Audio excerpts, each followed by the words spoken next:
So what is sounding pro? So the appearance of it being easy and feeling the music. That's two really, really good points. It doesn't mean it necessarily is easy, right? It's the appearance of it being easy, which means that the performer is able to make themselves look like they're not putting any effort in. And where does that come from? Comes from feeling comfortable. Don't overextend yourself. We want to make sure that you are playing within your ability, because being on stage is scary enough without playing something that you're not used to and haven't mastered. Secondly, watch your speed. Make sure you practice slower than you're going to perform it, so that when you inevitably, your heart races and speeds up when you're in your performance, that sort of normalizes you because you've practiced it slower. Okay, so we're sort of preparing for the fact that we are inevitably going to speed up in our performance, even though we'll try not to. And one of the main things that makes you sound more pro is having a consistent speed. So practicing with the metronome is really going to help.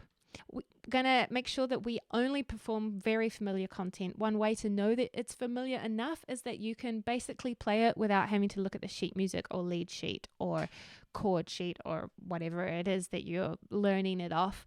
Or even by ear. If you've learnt it by ear and you've made notes on a pad, if you can basically play it just looking at the keyboard, or maybe even not looking at the keyboard, because part of performing is being able to look up at your audience and express while you're playing.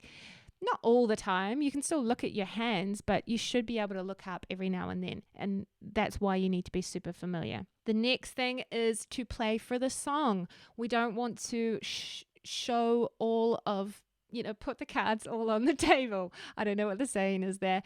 We don't need to always show our most upper limit of ability. We can serve the song and serve the style of music that we're playing. For instance, if we're playing a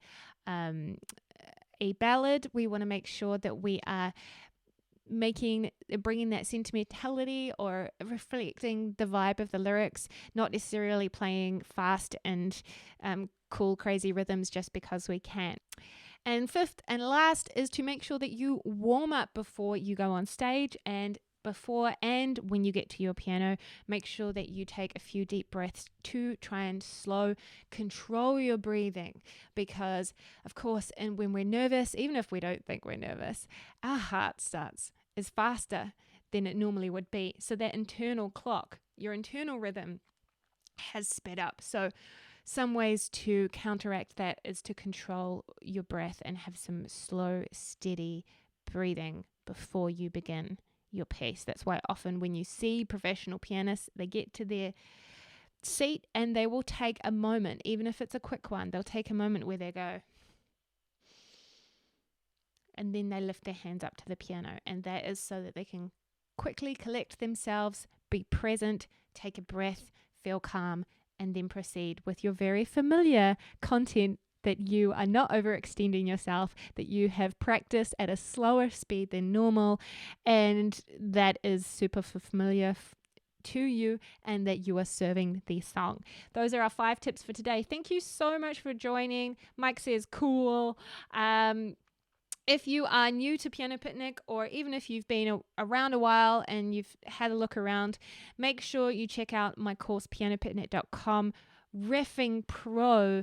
This course teaches you how to riff. So I've been talking about if you are riffing off a lead sheet or a chord sheet, or if you are improvising, learning how to riff is one of the cornerstones of becoming a free natural pianist that can basically play from anything, whether that be from a chord sheet or elaborating on sheet music or learning by ear.